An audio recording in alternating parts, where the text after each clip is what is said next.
કેમ ધર્મ મ્યુટેડ છે? બંધ રાખ્યું છે પણ આંગળી ઊંચી કરી ડન છે ડન. ધર્મ સુનિલભાઈ વેલકમ.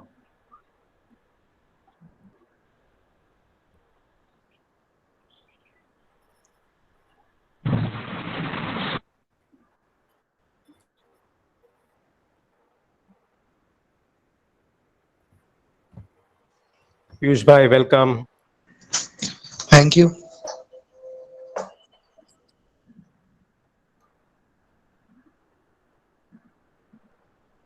કુલીનભાઈ મજામાં?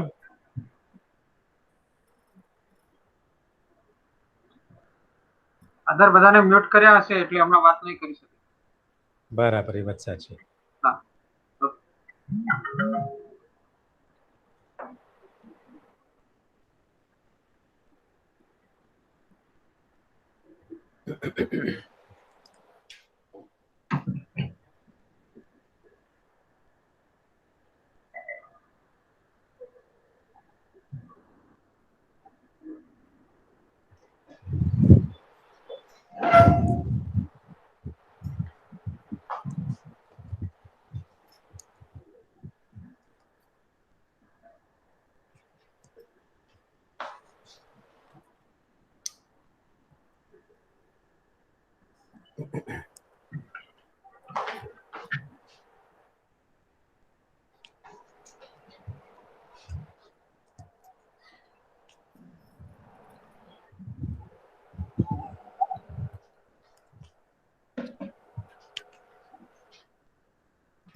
મુખ્ય વક્તા નથી જોડાયા. આનંદ એવું લાગે બીજા ફોન થી કોલ કરી દીધો.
જોડાયા, આનંદભાઈ જોડાયા.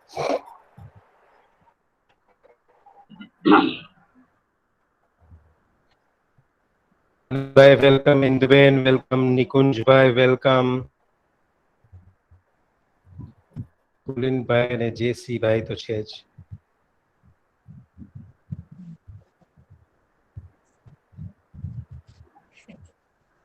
દૂર લાગે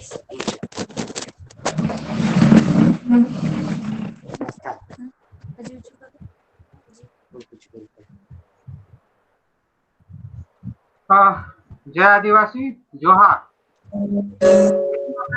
કાર્યક્રમ શરૂ કરીએ છીએ. શ્રોતાઓ જોડાતા જશે. એક વખત આપણી વચ્ચે જોડાઈ ગયા છે અને 11 પાર્ટિસિપેટ આપણી વચ્ચે છે. પણ હું જરા પૂર્વ ભૂમિકા થોડી વાત કરી દઉં તો વાત એ હતી કે આદિલોક આ કોરોના કાળમાં આપણે બધા ઘરમાં રહેતા હતા તો નક્કી કર્યું કે આ વખતે વિશ્વ આદિવાસી દિવસ કેવી રીતે ઉજવે. અને આદિલોકે એક પહેલ કરી કે આપણે પણ વિશ્વ આદિવાસી દિવસ દર વખતે ઉજવીએ છીએ. આ વખતે એવું કરીએ કે વેબિનાર નું આયોજન કરી અને પોતાના ઘરમાં રહીને સૌ જોડાઈને આ કાર્યક્રમને ઉજવીએ. અને એ પણ એક દિવસ માટે નહીં, 7 દિવસ સુધી આપણે આ કાર્યક્રમ ઉજવીએ. એ હેતુથી આ 3જી તારીખથી લઈને 9મી તારીખ સુધી આદિલોકે સરસ એક વેબિનાર નું આયોજન કર્યું. દરરોજ 2 વક્તા જુદા જુદા આદિવાસી ગીતો સાંભળવાના મળશે, જુદા જુદા આદિવાસી નૃત્યો પણ જોવાના મળશે. એટલે આપણે આમ તો લગ્નના સામાન્ય રીતે 9 ગાંઠ બાંધતા હોઈએ છીએ આદિવાસી એમાંનો આ પહેલો ગાંઠ આજે આપણે છોડીએ છીએ અને આવનારા સમયમાં ફરી આપણે ક્રમશઃ 6 ગાંઠ છોડીશું અને અંતિમ 7 ગાંઠ સુધી પહોંચીશું. તો પ્રથમ ગાંઠ આપણે છોડીએ એ પહેલા આપણે સૌ પ્રથમ પ્રકૃતિ વંદના, આમ અરવિંદભાઈ દ્વારા આ ગવાયેલી પ્રકૃતિ વંદના છે, પણ આપણે વિડીયો દ્વારા એને નિહાળીશું. તો આપણે શરૂ કરીએ છીએ પ્રકૃતિ વંદના અરવિંદભાઈના અવાજ.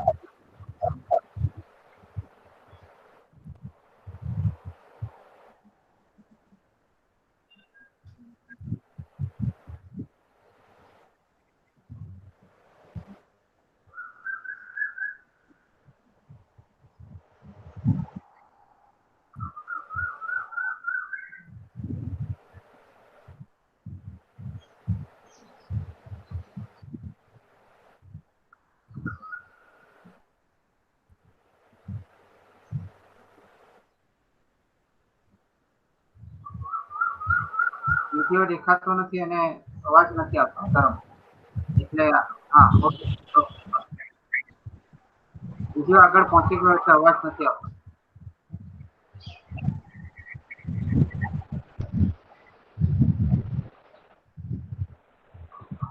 અવાજ નથી આવતો ધરમ.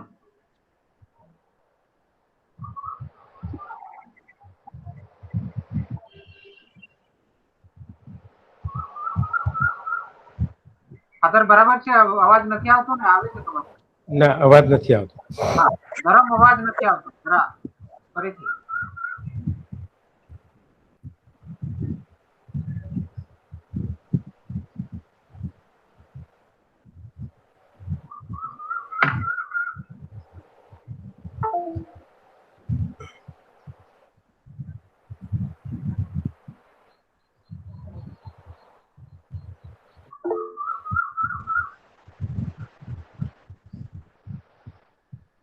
ધર્મેશ, તારું ડિવાઇસ મ્યુટ છે એવું કે છે. ધર્મેશભાઈ અવાજ નથી આવતો.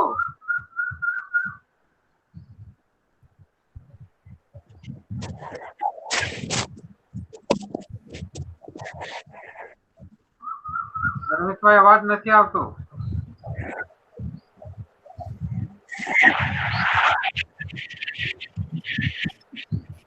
ધર્મેશભાઈ, તમારો અવાજ બંધ છે, ચાલુ કરો.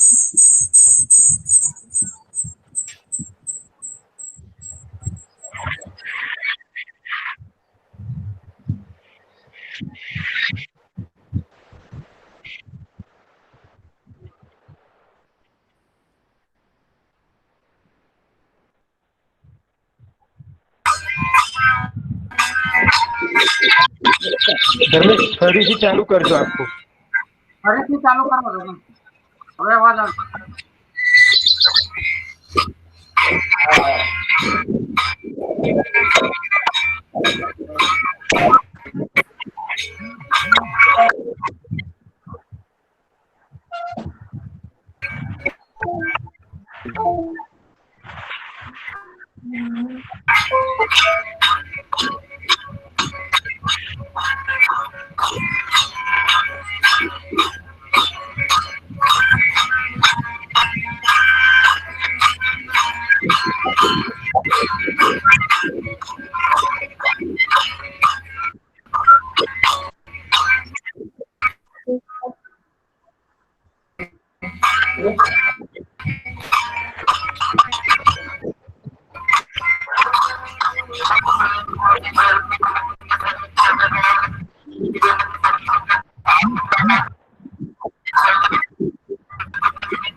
અવાજ ક્વોલિટી બરાબર નથી ધર્મ.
ગરમ વિડીયો બનશે.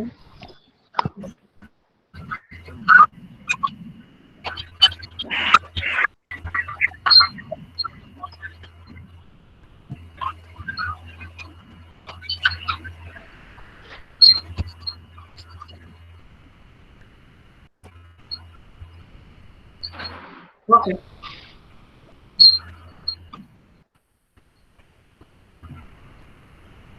તો મને લાગે છે કે આપણે વિડીયો બરાબર સાંભળી નથી કે અવાજ બરાબર આવતો નથી. પ્રયાસ કરીશું કે અમારા હજી આપણે એક વિડીયો બનાવવાનો છે એની ક્વોલિટી જરા મેન્ટેન કરીએ. હવે તો મેં શરૂઆતમાં વાત કરી એ પ્રમાણે આદિલોક છે. આદિલોક 7 દિવસ સુધી વિશ્વ આદિવાસી દિવસની ઉજવણી કરવા માંગે છે અને એમાં નક્કી એવું કર્યું કે રાજ્ય બહારના પણ થોડા વક્તાઓ આપણે લાવીએ. એ 5થી જુદા જુદા દિવસે રાજ્ય બહારના પણ વક્તાઓ હશે.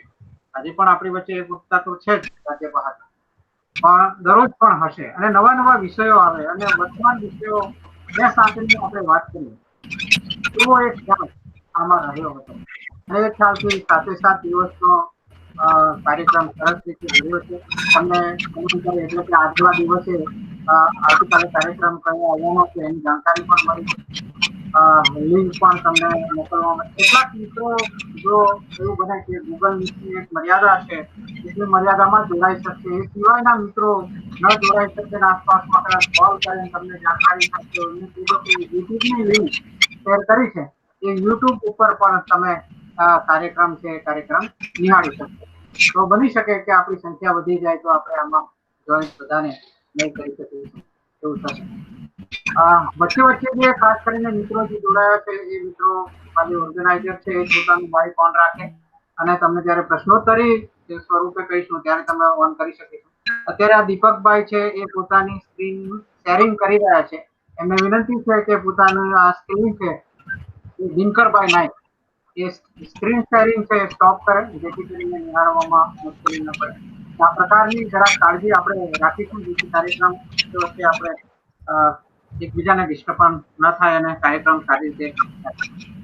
હું હવે સૌપ્રથમ આપણી વચ્ચે જે વક્તાને લઈ આવી રહ્યો છું એ વક્તાને મોટા ભાગના આદિલોકના જે ચાહકો છે એ પરિચિત છે, પણ કદાચ જેમની પાસે આદિલોક નથી આવતું જે પ્રમાણે માહિતી છે એ પ્રમાણે એવું છે કે 200 જણા રજીસ્ટ્રેશન કરાવી ચુક્યા છે અને એમાંથી કંઈક 112 જેટલા તો જે લોકો આદિલોકના એમના નામે આદિલોક નથી જતા અને એવા લોકો આ સાથે જોડાયા છે. માનું છું કે એ અમારા આદિલોકના સભ્યોમાંના એક અંગ હવે બની રહેશે એવી આશા રાખું છું.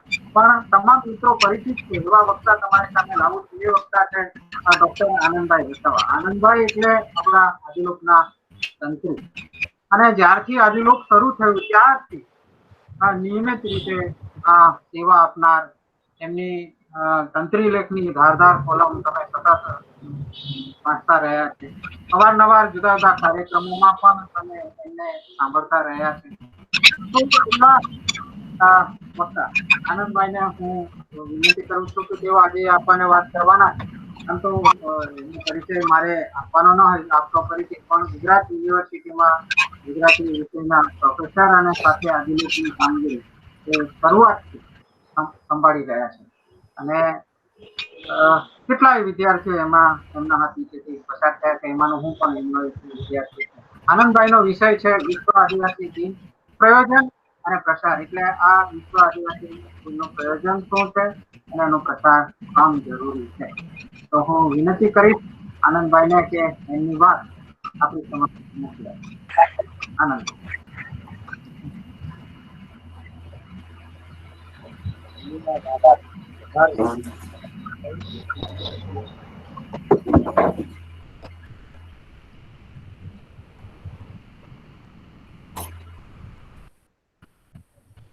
જોડાયેલા મિત્રોને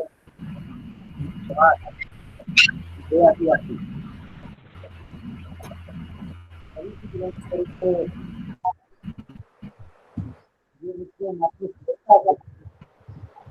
આનંદભાઈ અવાજ બરાબર નથી આવતો.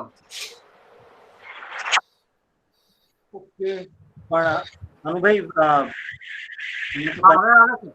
હવે હવે આવે છે. હવે આવે છે. હા, હવે ચોખ્ખો આવે છે.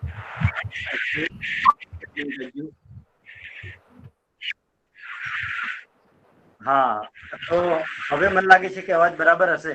ઓકે. પણ આનંદભાઈ દેખાતા નથી. સ્ક્રીન પર દેખાય છે? હા, દેખાય છે. સ્ક્રીન ચાલુ છે. ઓકે, શરૂ કરો આનંદ. હા હા, તો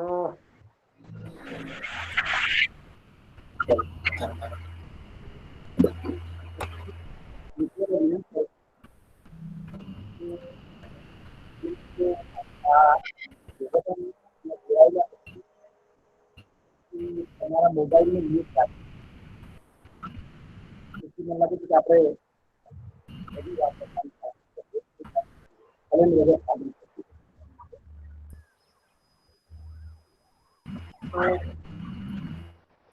વસાવાએ સરસ એક ભૂમિકા બાંધી.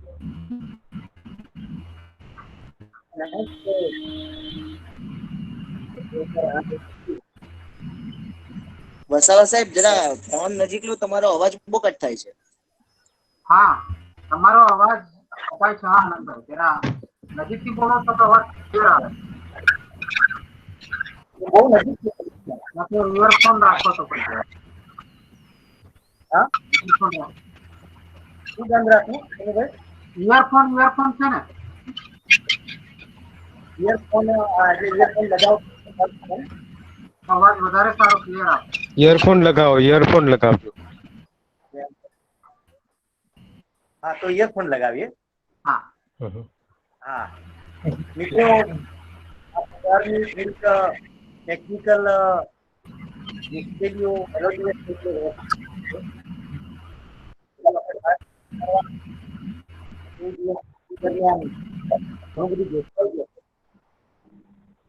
ટેકનિશિયન મિત્રો ધર્મેશભાઈ લોકો આપણે આની એમાં બહુ મહેનત કરી છે. હું ઇયરફોન લગાવી રહ્યો છું. એ દરમિયાન થોડીક વાત મેં ભાઈ થોડું ઘણું સંભળાય છે. હા, થોડું સંભળાય છે. તમે નજીકથી બોલો છો તો સંભળાય છે.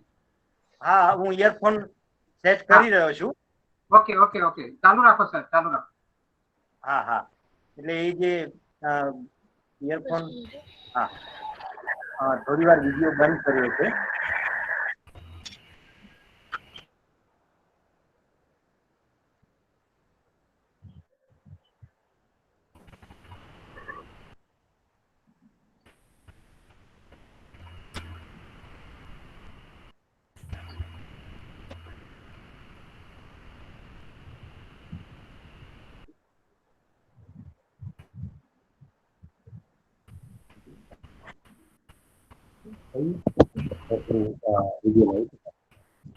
હું કાનમાં રાખીશ.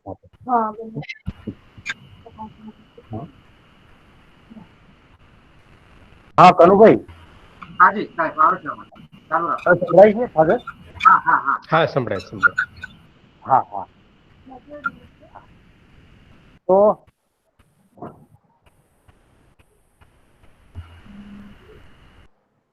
આપ આદિલોક થી પરિચિત છો. આદિલોક ની આ વર્ષોની સફર, એક લાંબી સફર ના આપ સૌ સાક્ષી રહ્યા છો. આપને ખ્યાલ જ હશે કે આદિલોક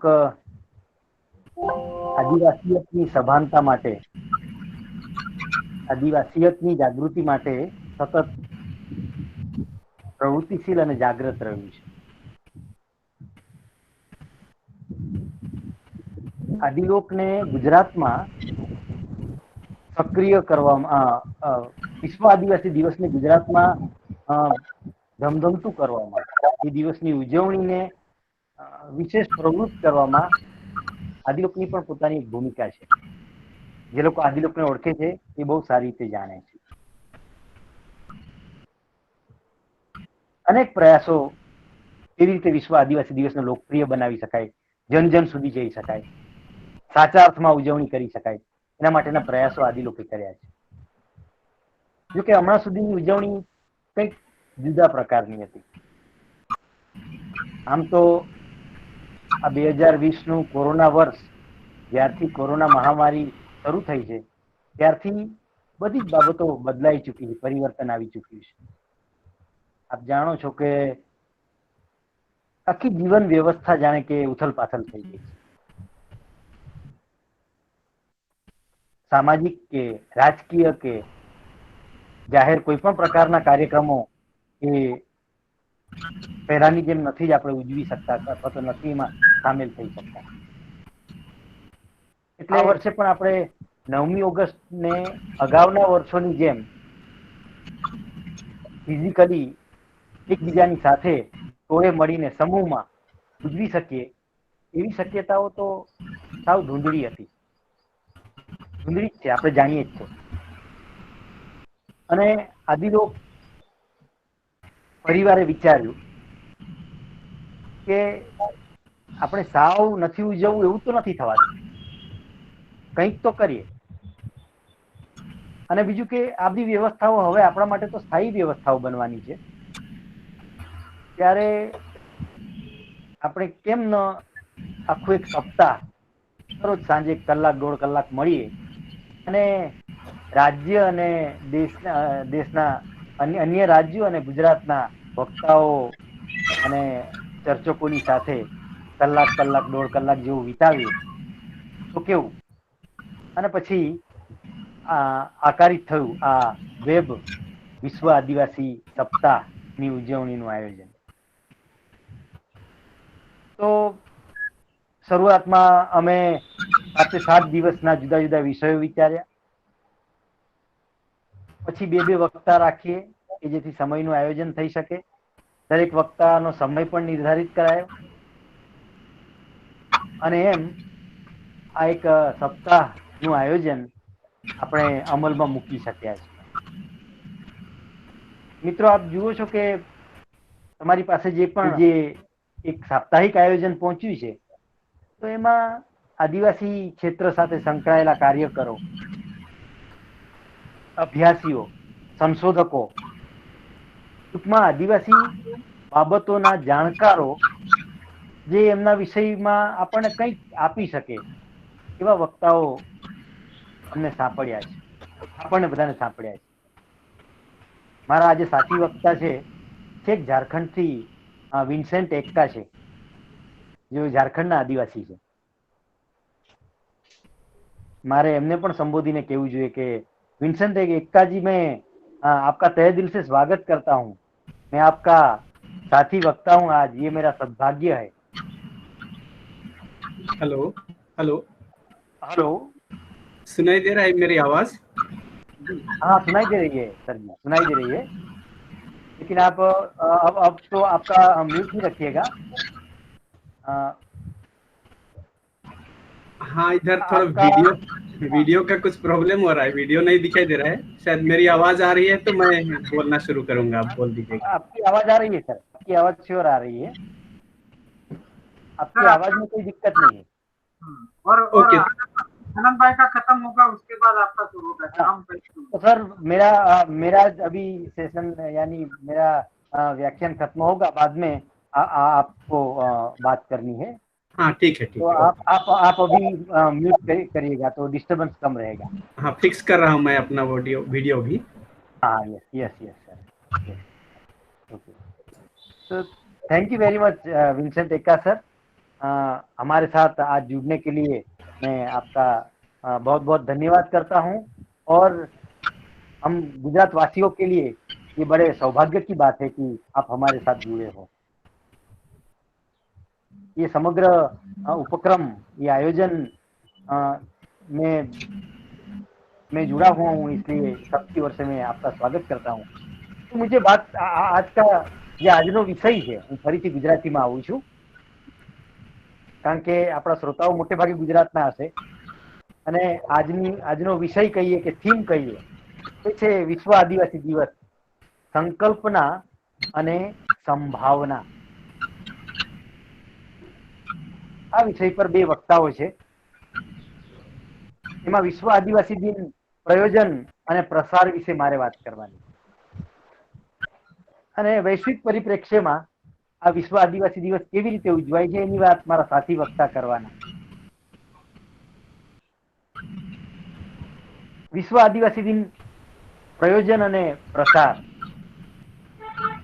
હું એવું માનું છું કે વિશ્વ આદિવાસી દિવસ કેમ ઉજવીએ છીએ અને એનો પ્રચાર પ્રસાર કેવી રીતે થયો છે અને શું હોવું જોઈએ. આપણે ત્યાં પહોંચવાનું છે એવું તો ન કહું, કારણ કે એ કોઈ ડેસ્ટિનેશન નથી, એ કોઈ ધ્યેય નથી કે આ જગ્યાએ પહોંચ્યા પછી આપણે બસ બેસી જવાનું છે. આ જર્ની છે, આ યાત્રા છે. આપણે જ્યાં સુધી જીવતા રહીશું ત્યાં સુધી વિશ્વ આદિવાસી દિવસ ઉજવતા રહેવાના છે. It is not destination, it is journey. તો એ યાત્રા કેવી હોય? યાત્રામાં ચડાવ ઉતાર પણ આવે, યાત્રામાં તેજી મંદી પણ આવે. જુઓ ને, હમણાં જ આપણે આ જે કંઈક છે એ એમ જોવા જઈએ તો ઉજવણીઓની મંદીના સમયગાળામાં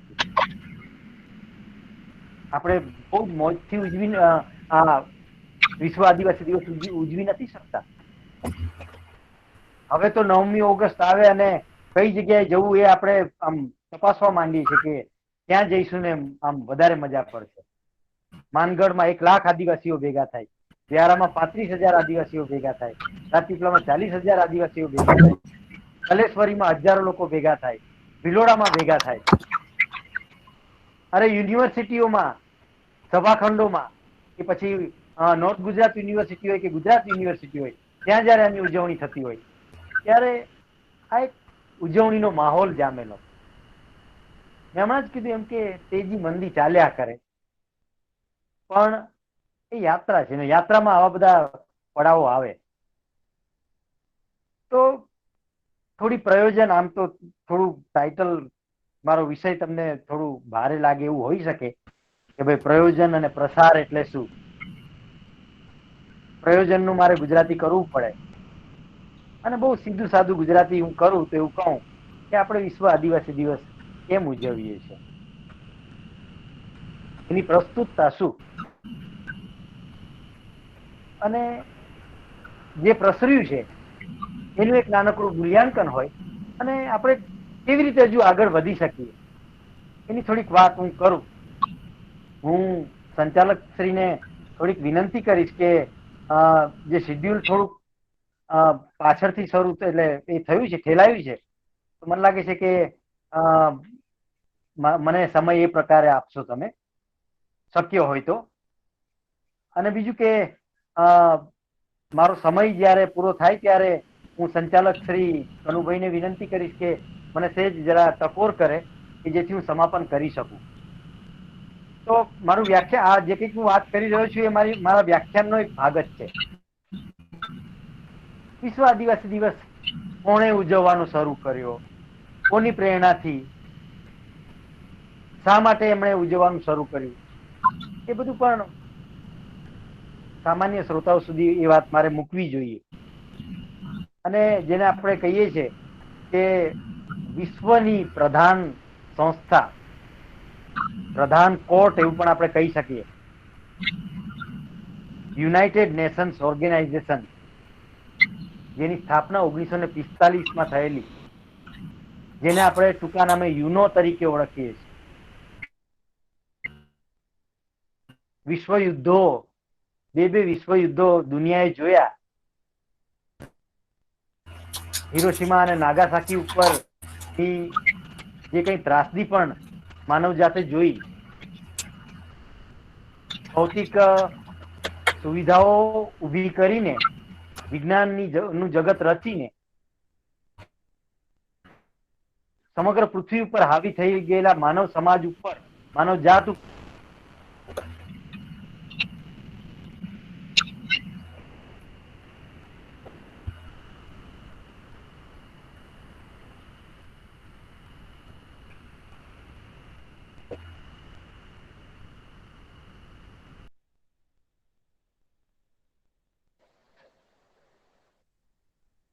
સાહેબ અનમ્યુટ છો તમે? આનંદભાઈ, આનંદભાઈ તમે અનમ્યુટ છો. મેં કશું કર્યું નતું, પણ હા હવે હા અવાજ આવે છે. હા હા, જો એવું કંઈક થાય ને તો મને જરા કહેજો, કારણ કે મેં કંઈ કશું કર્યું નતું, પણ એ અનમ્યુટ કેવી રીતે થઈ ગયું એ જ મને નથી ખબર. મ્યુટ કેવી રીતે થઈ ગયું મને જ નથી ખબર, પણ મને લાગે છે કે હવે અવાજ પહોંચતો હશે. હા અવાજ આવે છે. કનુભાઈ અવાજ પહોંચે છે? આવે છે સાહેબ, આવે છે. હા, ઓકે કુંદન, હા આભાર કુંદન, આભાર. પણ આવું કંઈક હોય તો જરા મારું ધ્યાન દોરજો. તો 1945માં આ યુનોની સ્થાપના થઈ. આજને તબક્કે આ સંગઠન યુનો ના સભ્ય દેશોની સંખ્યા તે લગભગ 200 ની આસપાસ પહોંચી ગઈ છે. અને છેક એની સ્થાપનાના 50 વર્ષ પછી યુનોએ દુનિયા સમસ્તના આદિવાસીઓ તરફ નજર કરી. આખી દુનિયાનો એક મોટો સમુદાય કે જે પોતાની કેટલીક આગવી વિરાસતો સાચવીને બેઠો છે, આગવી સાંસ્કૃતિક પરંપરાઓ ધરાવે છે અને આગવી જીવન વ્યવસ્થા ધરાવે છે, અને એની સાથે જ કેટલાક આગવા પ્રશ્નોનો પણ સામનો કરી રહ્યું છે. બલકે કદાચ એ આદિવાસીઓ સિવાયની, ઇન્ડિજિનસ પીપલ સિવાયની અન્ય જાતિ પ્રજાતિઓમાં આ પ્રકારના પ્રશ્નો નથી, એવા કેટલાક પ્રશ્નોનો સામનો કરી રહ્યો છે. અને એ પ્રજાઓ તરફ યુનોનું ધ્યાન ગયું. એટલે લગભગ યુનોની સ્થાપનાના 50 વર્ષની આજુબાજુનો સમય પછી એમણે આદિવાસીઓ તરફ ધ્યાન કેન્દ્રિત કર્યું. અને 1992માં બ્રાઝિલના રિયો ડી જાનેરોમાં યોજાયેલ પૃથ્વી સંમેલનમાં, જેમાં 4 ખંડમાં એ બેઠક યોજાયેલી, એમાં 3જા ખંડમાં વિશ્વના આદિવાસીઓની સમીક્ષાનો પ્રસ્તાવ રજૂ કરવામાં આવ્યો કે આદિવાસીઓ વિશે ચર્ચા કરી, આદિવાસીઓના પ્રશ્નો જાણીએ, એમની વિશેષતાઓ સમજીએ. એટલે એ જ કંઈક પ્રસ્તાવ રજૂ કરાયો. એ પ્રસ્તાવને અનુલક્ષીને 1994માં જીનીવા શહેરમાં વિશ્વના આદિવાસીઓનું એક વિશાળ સંમેલન યોજાયું. દુનિયાના તમામ દેશોના આદિવાસીઓ એ આ સંમેલનમાં જોડાયા. પોતાના પ્રતિનિધિઓ સરકારોએ મોકલ્યા. કેટલાક આદિવાસીઓ કેટલાક સંગઠનો મારફત જોડાયા. પણ જીનીવા શહેરમાં દુનિયા સમસ્તની આદિવાસી પ્રજા, આદિવાસીઓ એકત્રિત થયા. આદિવાસીયતની ચર્ચા માટે, આદિવાસીયતની રક્ષા માટે શું કરી શકાય, આદિવાસીયતનું શું મૂલ્ય છે, એના માટે ભેગા થયા. અને યુનોની એસેમ્બલીમાં વ્યાપક ચર્ચા બાદ 9મી ઓગસ્ટને વિશ્વ આદિવાસી દિવસ તરીકે ઉજવવાનું નક્કી કરવામાં આવી અને ત્યારથી દુનિયા સમસ્તમાં 9મી ઓગસ્ટને વિશ્વ આદિવાસી દિવસ તરીકે ઉજવવામાં આવે છે. આપણે ભારતના સંદર્ભમાં વિચાર કરીએ, ભારતના સંદર્ભમાં વાત કરીએ તો ભારતનું બંધારણ 1950માં લાગુ કરવામાં આવ્યું. બહુ જ અભ્યાસી અને વંચિત વર્ગમાંથી આગળ આવેલા, વંચિતોના મસીહા કહેવાય એવા બાબા સાહેબ આંબેડકરે ખૂબ મહેનતથી, ખૂબ જહેમતથી આ બંધારણ એમના નેતૃત્વમાં તૈયાર થયું અને 50માં લાગુ કરાયું.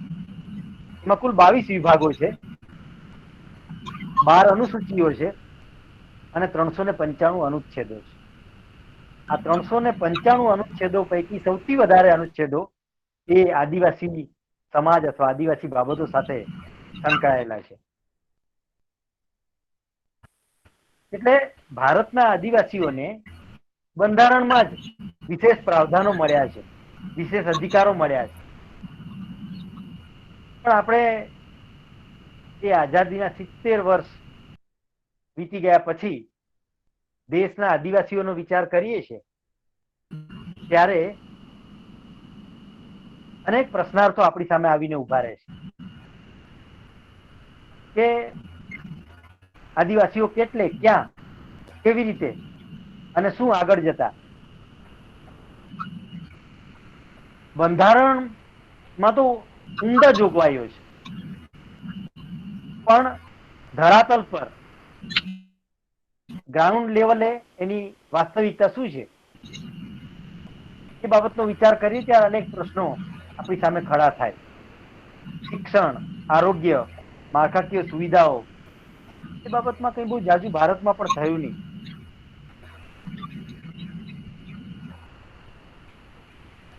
સરકારોનો રવૈયો શું છે આદિવાસીઓ પ્રત્યે એ બહુ મહત્વનું છે. જીનીવાના સંમેલનમાં ભારત સરકારના પ્રતિનિધિઓ એ ત્યાં જોડાયેલા અને ભારત સરકારે ભારતમાં આદિવાસીઓ હોવાનો ઇનકાર કરેલો.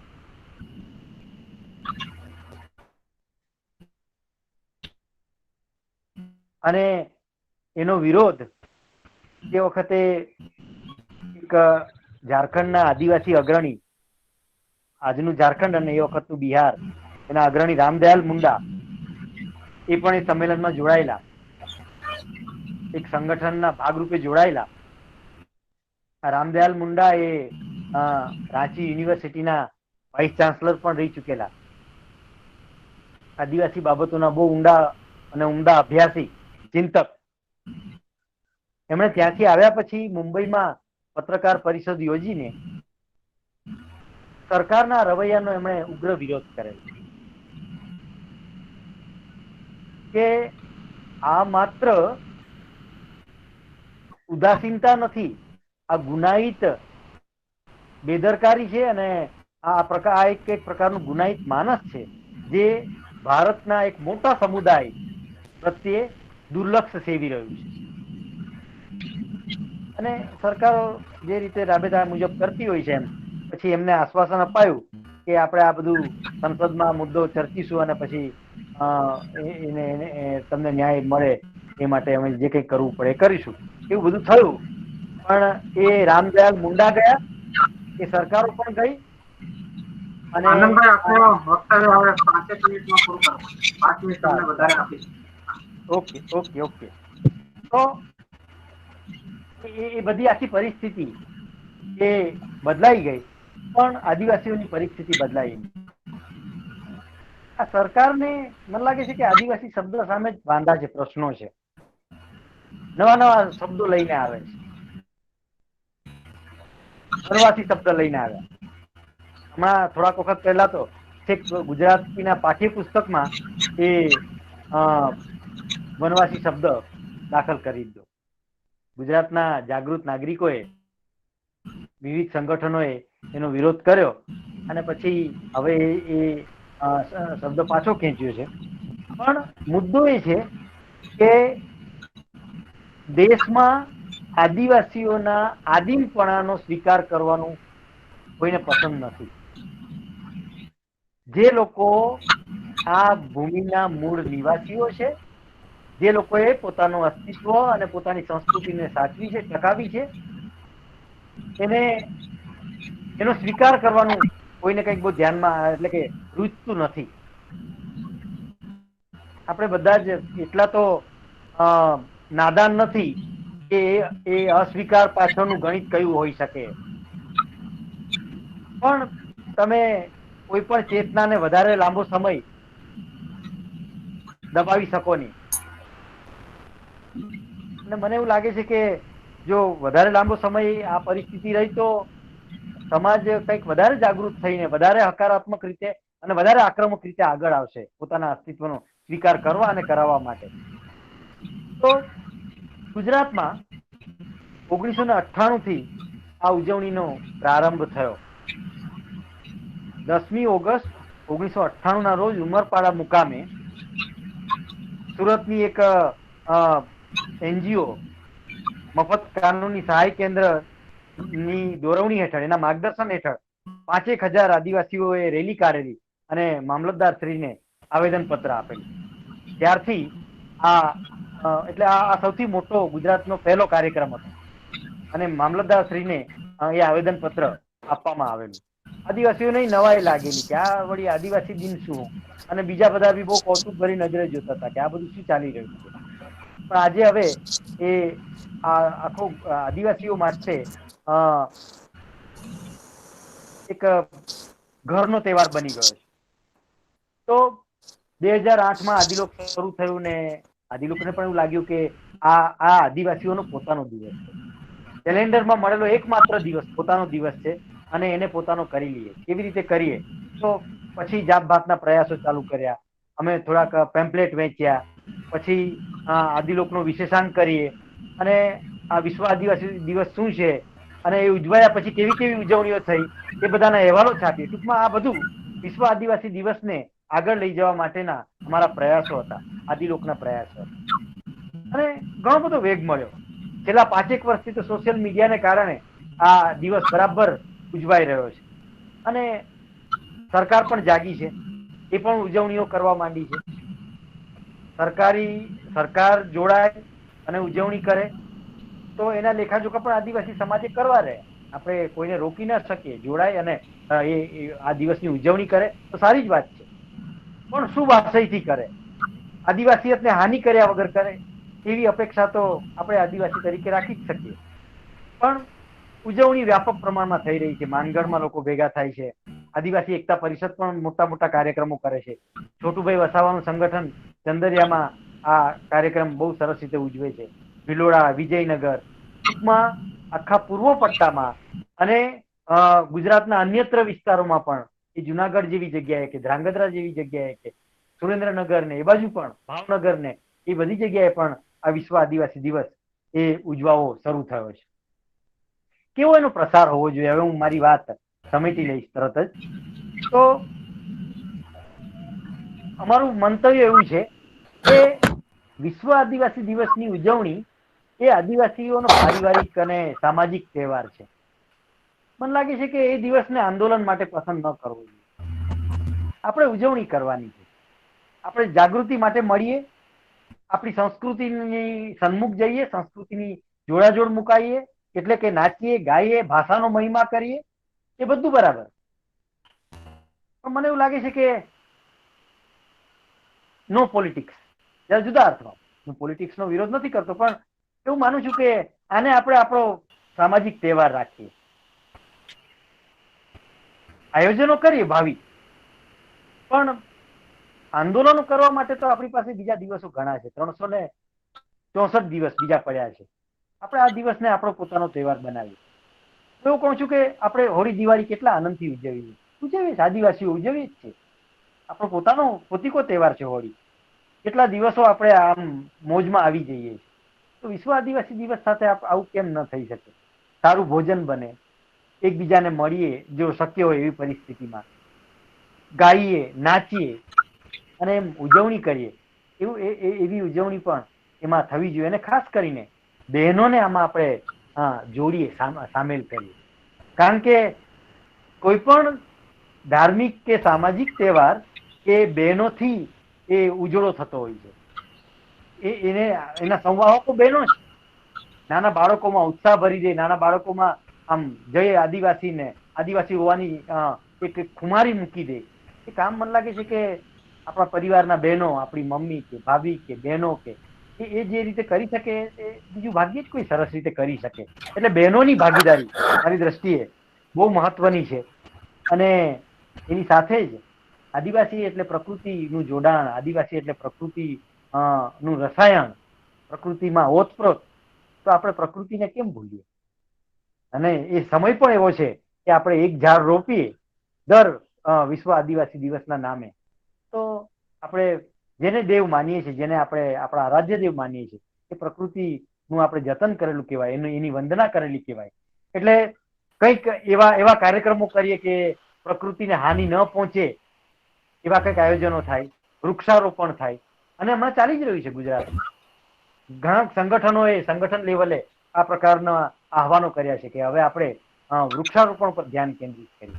એટલે મને એવું લાગે છે કે ગુજરાતે પોતાનો વિશ્વ આદિવાસી દિવસનું પોતાનું એક થીમ બનાવીને કોઈ ચોક્કસ બાબત ઉપર ધ્યાન કેન્દ્રિત કરવું જોઈએ, કે જેથી આપણે દાખલા તરીકે એકાદ વર્ષે આ પ્રકૃતિ કેન્દ્રિત ઉજવણી થાય, તો ક્યારેક આરોગ્ય કેન્દ્રિત ઉજવણી થાય.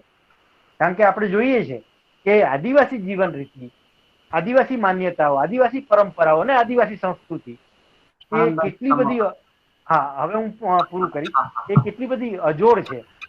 તો હમણાં જ આજના જ સમાચારમાં આપણે વાંચ્યું કે આ કોરોનાની મહામારીમાં ડાંગ અને નર્મદા જિલ્લામાં સૌથી ઓછા મરણ થયા. એટલે કુછ બાત હૈ કે હસ્તી મિટ્ટી નહીં હમારી, એવી વાત છે. તો આ સમયમાં આપણે કંઈક આવા પ્રકારના આયોજનોનું વિચારીએ. બાકી તો મને આજે આ વિશ્વ આદિવાસી દિવસની ઉજવણીની વાત થઈ રહી છે ત્યારે એક વાત એ પણ કહેવાની ઈચ્છા થાય ને કહેવું જ જોઈએ કે નક્સલવાદ ને એવા તેવા શબ્દો આમાં જોડીને આ ઉજવણીને કોઈ પણ ફીકી નથી કરી શકવાનું, કોઈ પણ એને રોકી નથી શકવાનું. પથ્થલગડીના કાર્યકરોને નક્સલવાદીઓ બતાવી દઈને કોઈક આદિવાસી ઉજવણીઓને કોઈ મોડી ન કરી શકે એ જાળવવાની, એ સાચવવાની જવાબદારી પણ આપણી છે. તો હું એવું માનું છું કે મારું વક્તવ્ય હું અહીંયા સાદ્યંત પૂરું કરીશ. મારા સાથી વક્તા બોલે અને એ પછી કોઈકના પ્રશ્નો હોય તો અમે બંને એ જેને પૂછાય એને અમે જવાબ આપીશું. મેં થોડોક વધારે સમય લીધો, હું દિલગીરી વ્યક્ત કરું છું. તો મને સાંભળ્યો બદલ આભાર માનું છું. Over to Kanu Vasava. આભાર આનંદભાઈ. આપણે 7-8 મિનિટ લેટ ચાલી રહ્યા છે, પણ આપણે એને આજનો દિવસ પૂરતું 5 મિનિટ થોડો હશે પણ આપણે એને એડજસ્ટ કરવાનો પ્રયત્ન કરીશું. ફરીથી મિત્રો તમારો પ્રશ્નો છેલ્લે આપણે કદાચ 10 મિનિટ ન પણ પાડી શકીએ તો આદિલોક ફેસબુક છે, એમાં તમે પ્રશ્નો મૂકજો. અમે અમારા પક્ષેથી જેટલો પણ જવાબ આપવાનો પ્રયાસ કરશે એ ફેસબુકના જવાબો અમે મેળવીને એના દ્વારા આપવાનો પ્રયાસ કરીશું. અને છેલ્લે આપણે પ્રશ્નોત્તરીનો સમય તો પડ્યો જ છે, પણ કદાચ ન્યાય ન મળે તો આપણે આ એક ભૂમિકા રાખીશું. હવે આપણે એક આદિલોક જે છે, આ જે કાર્યક્રમ છે માત્ર એક વ્યાખ્યાનો પૂરતો ન રહે, એક સાંસ્કૃતિક કાર્યક્રમ પણ બની રહે એવા ખ્યાલથી વચ્ચે ગીત, સંગીત, નૃત્ય એ રાખવાનો અમે પ્રયાસ કર્યો છે અને સાથે 7 દિવસ રહેશે. આજે આપણે એક કર્મા નૃત્ય સાંભળવાના છે. 1 મિનિટ હું કર્મા નૃત્ય વિશે તમને કહી દઉં. આમ તો છત્તીસગઢ અને ઝારખંડ ના પ્રદેશમાં આ નૃત્ય થાય છે અને ખાસ કરીને બહેનો છે એ ભાઈઓનો લાંબા આયુષ્ય માટે આ દિવસે એક વ્રત રાખે છે. એની સાથે સાથે આ જે ઉત્સવ છે, ઉત્સવ નવું ધાન જયારે પાકે છે એના આનંદના સ્વરૂપમાં પણ આ નૃત્યની ઉજવણી કરવામાં આવે છે. સામાન્ય રીતે ભાદરવા માસમાં થતું હોય છે, પણ આજે સામાન્ય રીતે રક્ષાબંધન ચાલી રહ્યું છે, ભાઈ બહેનનો પ્રસંગ છે, એ સંદર્ભે આજે એક કર્મા નૃત્ય આપણે નિહાળીશું. અને ત્યારબાદ આપણે વિન્સેન્ટ સાહેબને સાંભળીશું, પણ પહેલા આપણે નૃત્ય નિહાળીશું. ધર્મ નૃત્ય શરૂ કરવાનું.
ધરમ અવાજ ક્લિયર નથી આવતો અને વિડીયો પણ ક્લિયર નથી આવતો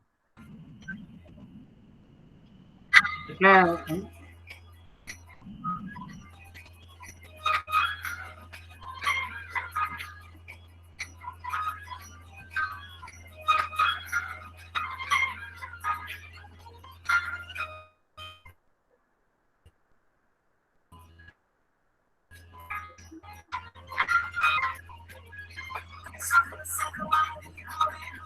હા ધરમ વિડીયો અને અવાજ ક્લિયર નથી આવતો મને લાગે વિડીયો આપણે સ્ટોપ કરીએ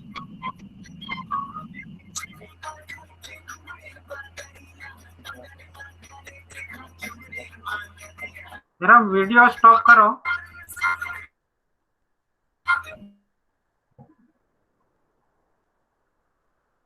ઓકે મેન સ્ક્રીન ચાલુ કરો પ્રેઝન્ટેશન સ્ટોપ કરો ધરમ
ઓકે,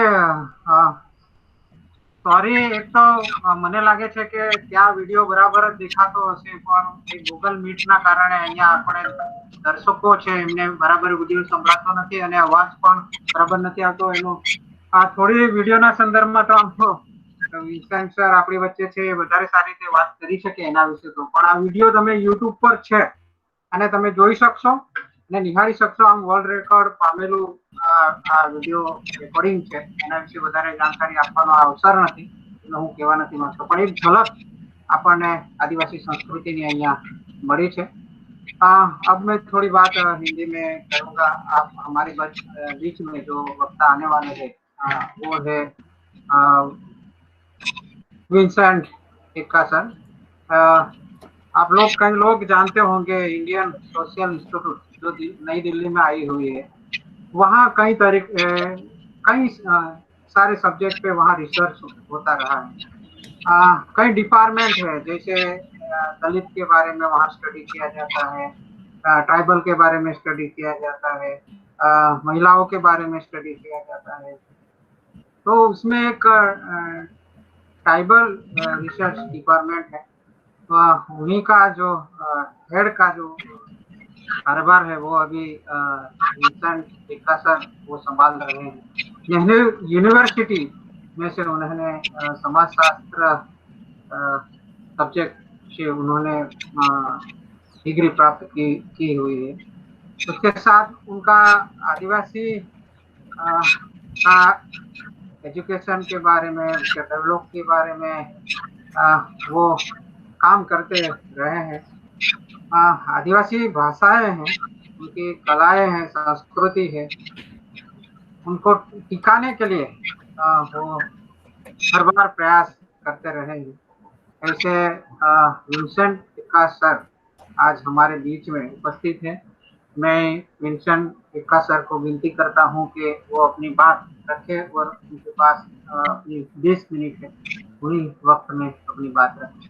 आदरणीय विंसेंट एक्का सर. हेलो, मेरी आवाज आ रही है आप तक? जी जी जी सर, आ रही है. ओके. सबसे पहले मैं आप सभी को जोहार कहता हूं और आज के इस अंतर्राष्ट्रीय आदिवासी दिवस मनाने का जो सप्ताह आपने शुरू किया है, इसके लिए मैं भारतीय सामाजिक संस्थान और मेरी ओर से बहुत शुभकामनाएं देता हूं. मैं अपनी बातें हिंदी और बीच बीच में थोड़ी बहुत अंग्रेजी में कहूँगा, शायद समझने में सहज होगा. इसीलिए हम सबों को मालूम है कि अंतर्राष्ट्रीय आदिवासी दिवस के उपलक्ष्य में पूरे विश्व में अलग अलग जगह अलग अलग तरीके से लोग संगठित हो करके इस त्योहार को मनाने का प्रयास कर रहे हैं. उसी क्रम में आज से आपने शुरू की, हमारे पास भी हम लोग 1 अगस्त से शुरू कर चुके हैं इधर भी मनाने के लिए. तो पूरे विश्व में इसी तरह के कार्यक्रम जगह जगह पर आयोजित किए जा रहे हैं.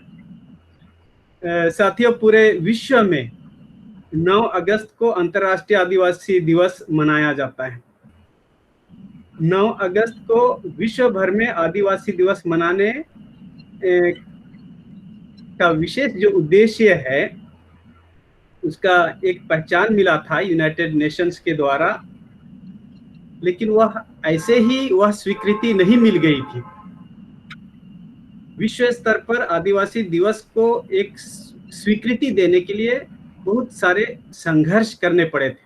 आदिवासी समुदायों ने पूरे विश्व में अपने अपने स्तर से, छोटे स्तर में, कुछ बड़े स्तर में बहुत संघर्ष किया और तब उसी का फल है कि 1994 के बाद से एक घोषणा हुई कि पूरे विश्व में आदिवासी दिवस मनाया जाए. यह एक संयुक्त राष्ट्र संघ के स्तर से एक स्वीकृति मिल गई, लेकिन इस वैश्विक स्तर पर इस आदिवासी दिवस को मनाने के लिए, इसकी पहचान बनाने के लिए बहुत संघर्ष करना पड़ा था हमारे आदिवासी समुदायों को अलग अलग क्षेत्र से. तो मैं इसी के बारे में कुछ ऐतिहासिक परिप्रेक्ष्य में I want to give a historical perspective of this celebration of international day of world's indigenous peoples. तो मैं ऐतिहासिक परिप्रेक्ष्य में बात करूंगा। बहुत लंबे समय से विश्व के आदिवासियों को नजरअंदाज करते हुए आदिवासियों को एक समस्या के रूप में देखा जाता था, और बहुत समय के बाद में कालांतर में धीरे धीरे लोगों को समझ आने लगा कि ये जो एक नजरिया है आदिवासियों को समस्या के रूप में देखने की, या तो उनको एक नगण्य संख्या समूह के रूप में देखने की, वह नजरिया धीरे धीरे बदलने लगी। और तब पूरा विश्व धीरे धीरे स्वीकार करने लगा कि कैसे आदिवासी दृष्टिकोण, आदिवासी जीवन दर्शन, आदिवासी जीवन मूल्य अनायास ही विश्व के लोगों को आकर्षित करने लगा।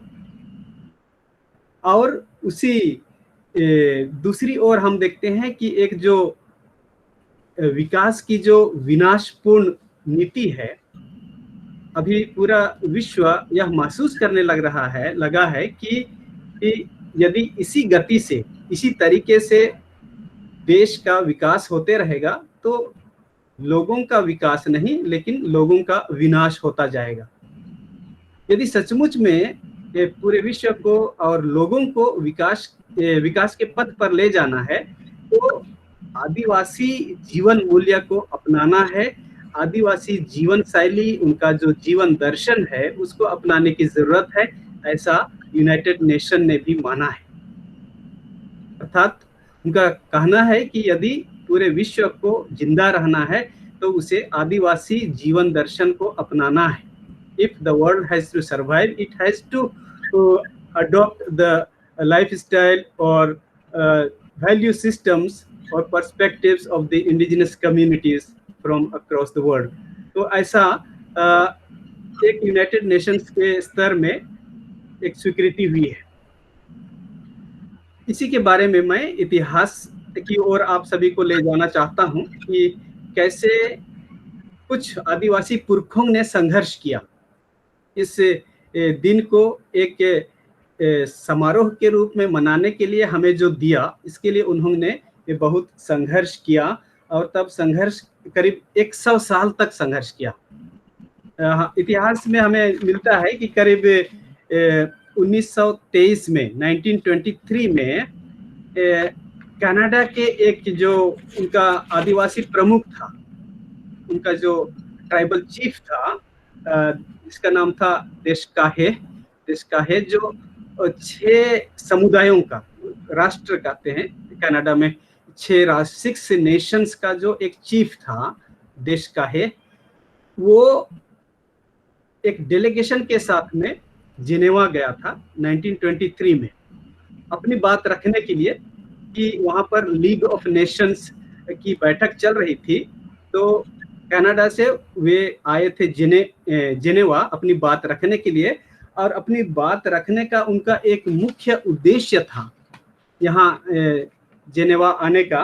वे चाहते थे कि उनका आदिवासी समुदाय का जो नियम कानून है, उनकी जो अपनी जमीन है और उनकी जो धर्म पद्धति है, उसे बृहद स्तर पर एक पहचान मिले, उनको भी एक राष्ट्र के रूप में पहचान मिले, उनको एक स्वतंत्र समुदाय के रूप में एक पहचान मिले, ऐसा कहने के लिए वे आए थे।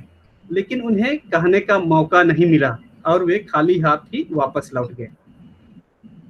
लेकिन अंदर ही अंदर कनाडा में, यूएसए में और ऑस्ट्रेलिया में, साउथ अमेरिका में आदिवासियों के बीच में कुछ सुगबुगाहट हो रही थी, उसमें कुछ संघर्ष हो रहा था आपस में कि कैसे हम लोग अपने को विश्व स्तर पर ऊपर लाएं।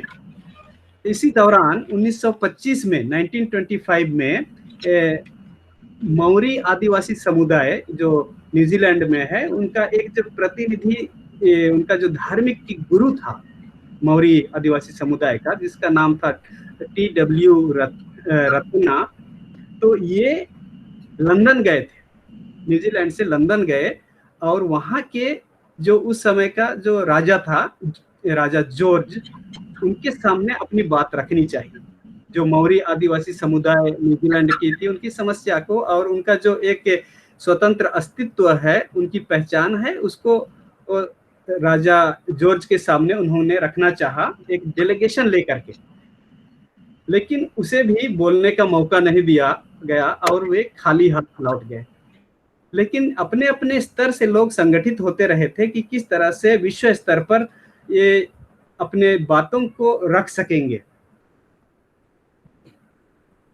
उसके बाद में बीच में हमें बहुत ज्यादा आंदोलन नहीं दिखाई देता है विश्व स्तर पर कि लोग ऐसे यूनाइटेड नेशन के लेवल में जा करके अपनी बातों को रखने का प्रयास किए, ऐसा हमें ज्यादातर दिखाई नहीं देता है कम से कम 30-40 साल तक। उसके बाद में 1970 के दशक में, इन 1970s, उसके बाद में हम देखते हैं कि बहुत जो एक जोर शोर का आंदोलन आदिवासी अस्तित्व और पहचान के लिए जो शुरू हुई अलग अलग देश में, वह बहुत ही प्रखर तरीके से, बहुत जोर शोर से होने लगी। और तब 1970 के बाद में